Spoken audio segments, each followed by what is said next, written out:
Ils sont trop restés au Pakistan.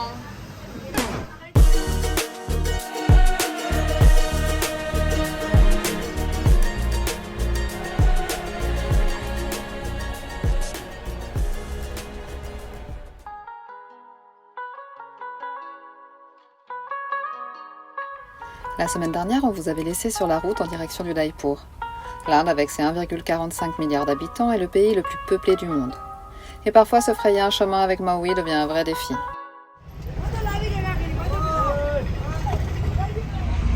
Il y en a un qui vient de se prendre sur notre réservoir. Bon, ça va, ils ont été cool, on s'est arrêté forcément. On n'avait même pas vu. C'est lui qui est tombé dedans. Alors, en fait, il regarde les téléphones quand il roule et il ne voit pas le réservoir derrière. Ça arrivait plein de fois. Et bon, faut dire que c'est un peu bondé quand même. On n'a rien à faire dans une petite route, on est au centre. Enfin bon, on ne pouvait pas en prendre une autre à la fois. Gentiment, on retrouve la bonne route. Il y a toujours du monde. Plus de peur que de mal. On a changé de décor déjà depuis quelques kilomètres. C'est super agréable. Il y a beaucoup de verre, des rivières, des dattiers. C'est très joli.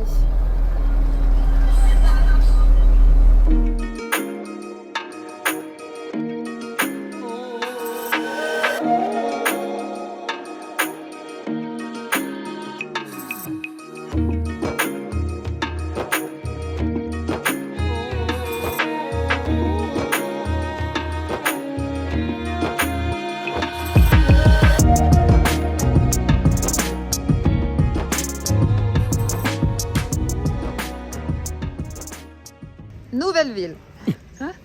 On est arrivé à Udaipur. Elle a l'air plutôt sympa. Hein. Elle a l'air plutôt tranquille. Un spot plutôt tranquille. Après, on est sur le parking, donc tu as plein de monde. Hein. On n'est jamais tout seul, mais bien placé. Pas trop loin, avec le parc juste là. C'est quand même plutôt agréable.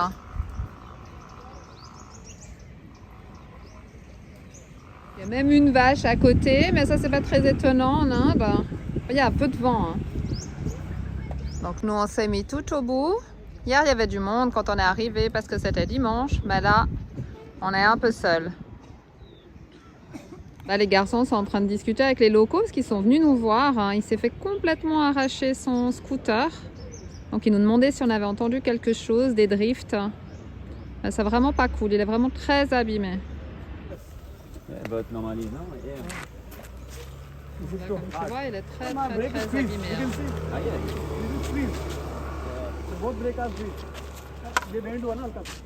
Il est mort. Hein? Petite minute géographie. Udaipur, ville du Rajasthan, compte environ 450 000 habitants et s'étend sur 64 km². Fondée au XVIe siècle par le roi Uday Singh II, elle est majoritairement hindoue. La ville est célèbre pour ses magnifiques lacs qui la traversent et son incroyable City Palace, mais ça, ce sera pour la semaine prochaine.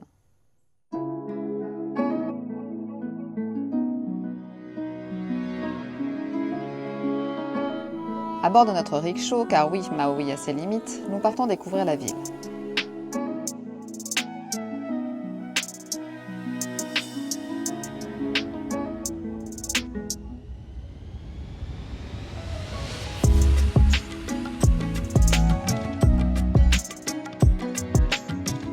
Le rickshaw est apparu en Inde dans les années 1930 et reste très populaire pour se déplacer rapidement dans les rues étroites. Il peut transporter 2 à 3 passagers et constitue une vraie expérience locale.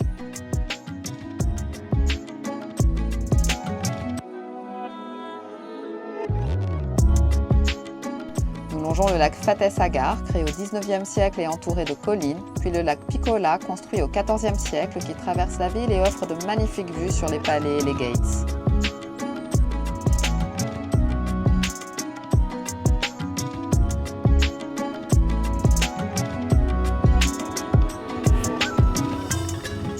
Dès qu'on entre dans Udaipur, on s'aperçoit immédiatement qu'elle ne ressemble en rien aux autres villes indiennes. Ici, tout semble plus calme.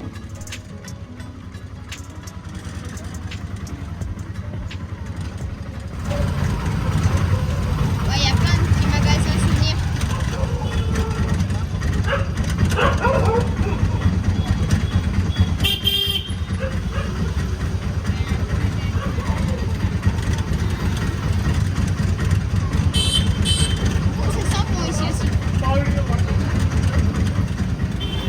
un petit creux. On va goûter nos premiers samosas en Inde.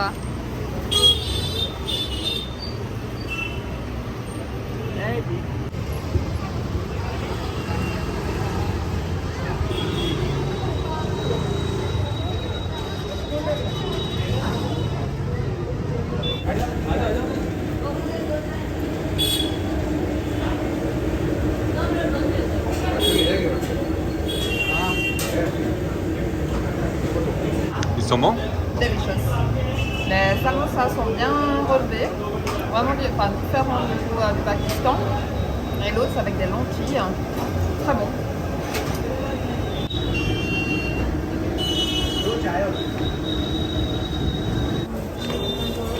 Thank you. Alors celui-là, c'est à base de lentilles. Et c'est celui-là le samosa. Et pour une pièce, on paye 20 roupies, ce qui fait 20 centimes. 20 centimes.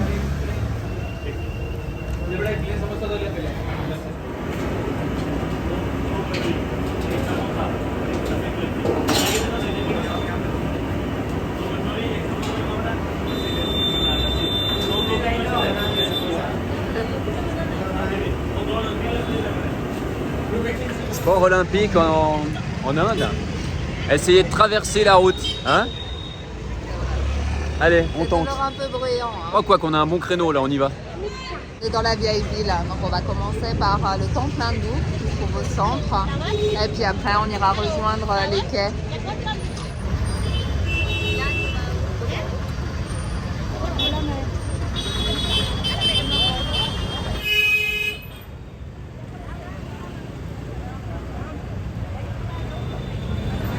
Nous montons quelques marches pour accéder au temple Jadish, l'un des temples hindous les plus emblématiques d'Udaipur.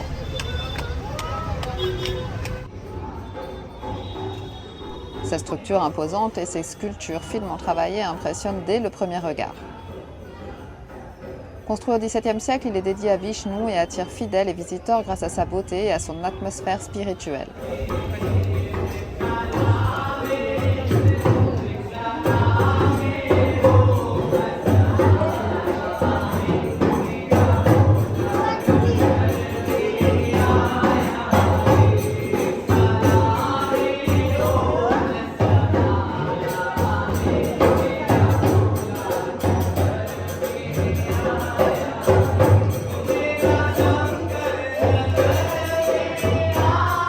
À l'intérieur, l'ambiance change. Un musicien joue du dholak, un tambour traditionnel très utilisé dans les rituels hindous, et chante en chœur avec quelques locaux assis autour. Les habitants participent au chant, créant une atmosphère vibrante et chaleureuse.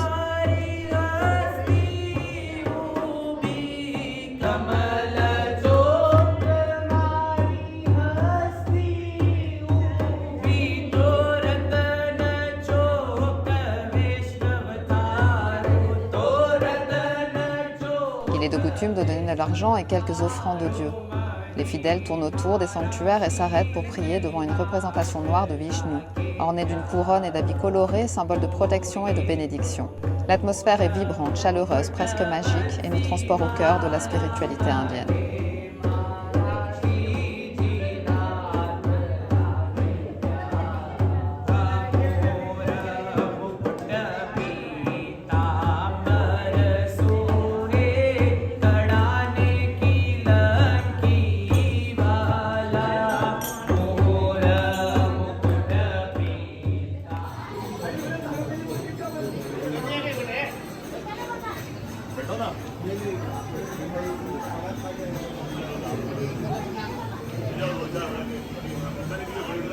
À l'extérieur du temple, nous découvrons une scène qui reflète la générosité et la solidarité indienne, la distribution de nourriture.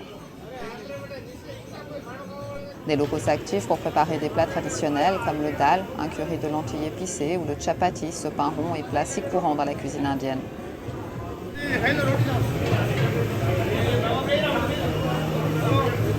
Les gens sont assis par terre attendant patiemment de recevoir leur repas. Ici, tout le monde peut manger sans distinction de statut ou d'âge, selon la tradition du temple qui prône le partage et l'égalité. On ressent immédiatement l'énergie de la communauté et l'importance de cette pratique dans la vie quotidienne des habitants.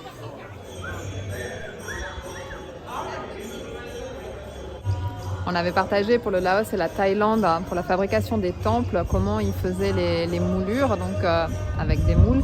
Alors que là, on voit bien que c'est sculpté directement dans les blocs de pierre.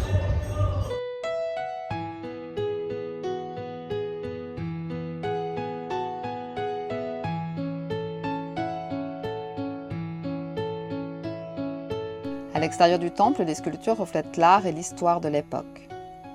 On y voit des éléphants, des chevaux, des tigres, symboles de puissance et de protection dans la tradition hindoue. Les stupas sont décorés de bas-reliefs représentant des personnages, des scènes mythologiques illustrant des épisodes de la vie des dieux et des rois. Ces œuvres témoignent du savoir-faire exceptionnel des artisans du XVIIe siècle et de l'importance du temple dans la vie religieuse et culturelle du Udaipur.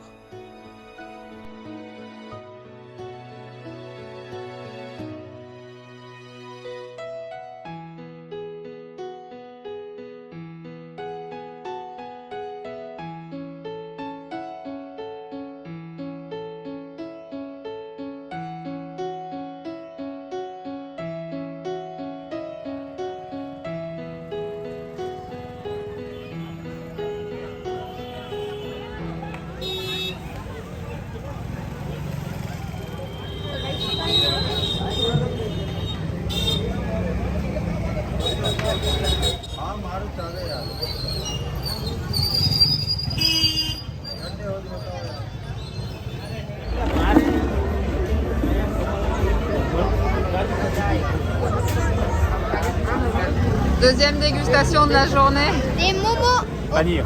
Momo panir. Steam. Steam à la Des base. raviolis à la vapeur et au panir, hein, spécialité indienne. C'est bon, mais c'est très salé la poudre qu'ils ont mis dessus là. Ouais. Bah, c'est-à-dire que le panir, ça n'a pas beaucoup de goût. Hein.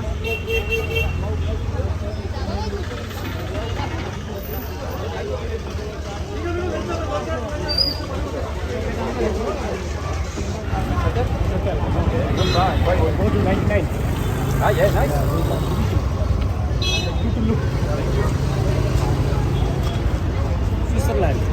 Switzerland. Yes, French.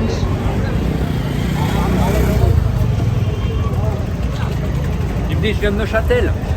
Non, non, j'étais en 1991. Visite ma boutique. Non, merci, c'est de l'art, je vais pas en faire.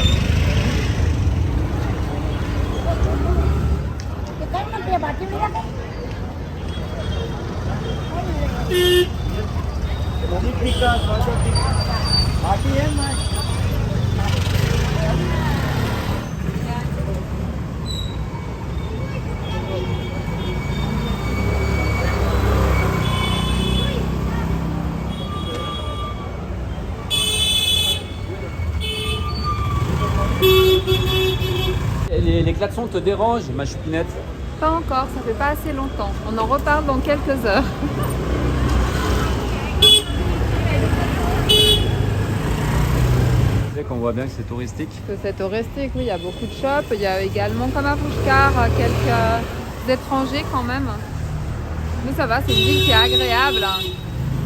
Si on Ouais. prend. T'es en Hollande tout de même. C'est ça. Non, c'est une petite ville qui est agréable. Hein. D'accord. Parce qu'elle est entourée en fait de lacs. Il y a le lac en bas qu'on va aller voir après, le Piccola. Puis là où nous on dort, le Patet Sagaleik. Et on dit d'Udaipur que c'est le Venise de l'Inde.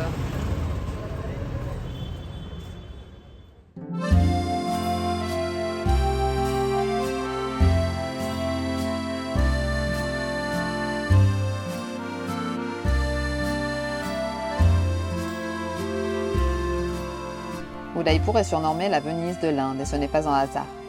La ville est traversée par de nombreux lacs et canaux dont le plus célèbre est le lac Piccola, créé au XVIe siècle.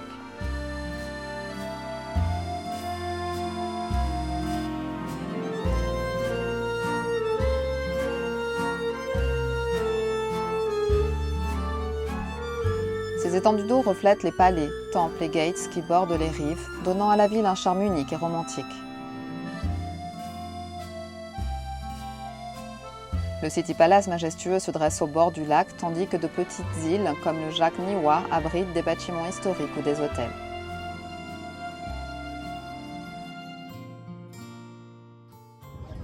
Là, ça s'appelle comment? Comment? les gates. Et justement, ça sert, alors là ils sont posés, mais ça sert soit à laver ton linge, soit à faire les ablutions, c'est-à-dire aller dans l'eau pour se purifier. Hein. Et on a vu justement à Pushkar où elles allaient dans l'eau tout habillées, et elles faisaient tout un rituel hein, pour purifier l'âme en fait.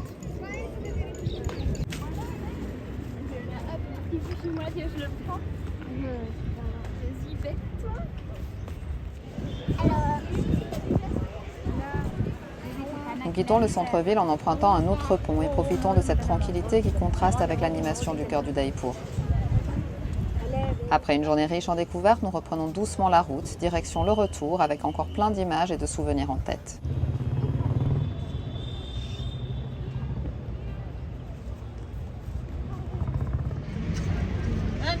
Salut les gars! Comment tu trouves alors cette petite ville? Plutôt pas mal. Et Thibaut, comment elle est cette ville? Super bien. Très joli. Un peu plus sérieux de ton côté, hein? Ouh, t'es sérieux? Je suis pas sur la caméra. Oh bah dis donc, je suis pas coiffée. Très agréable. Vraiment, très très agréable. Cette ambiance au bord des canaux est différente. Petits bars, ruelles tranquilles et surtout un surprenant street art qui égaye les murs.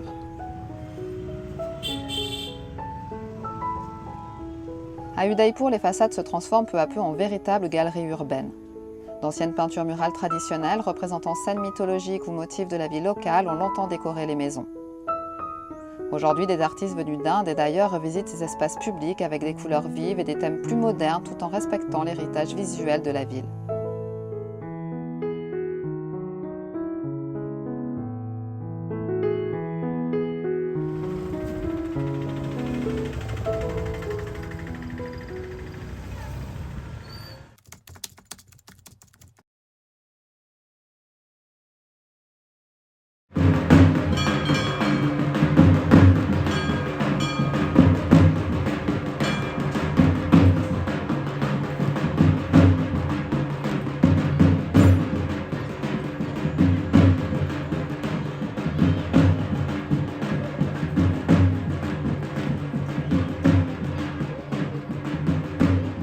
Fin de journée, au bord de notre petit lac. C'est sympa d'être décalé quand même, le camion qui soit à l'extérieur de la ville le soir. C'est là que tu sens en fait quand tu ressors de la ville que c'est bruyant. Ça se vit, je pense. Hein? On est super bien placé parce qu'on n'est pas loin de tout. On a même un petit quartier local juste derrière pour acheter à manger. Ouais, on a 2-3 petits shops, là on a même trouvé du panier. Du coup, c'est sympa. Et on a un beau coucher de soleil aussi. C'est ça, on l'avait pas filmé celui-là encore. Une jolie petite place.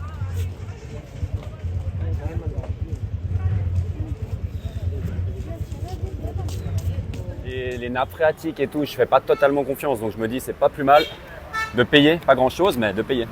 Parce que là pour 150 litres, on paye 150 roupies. On fait 1,60 franc, donc effectivement c'est pas grand chose pour de l'eau filtrée. Nous voilà au City Palace d'Udaipur.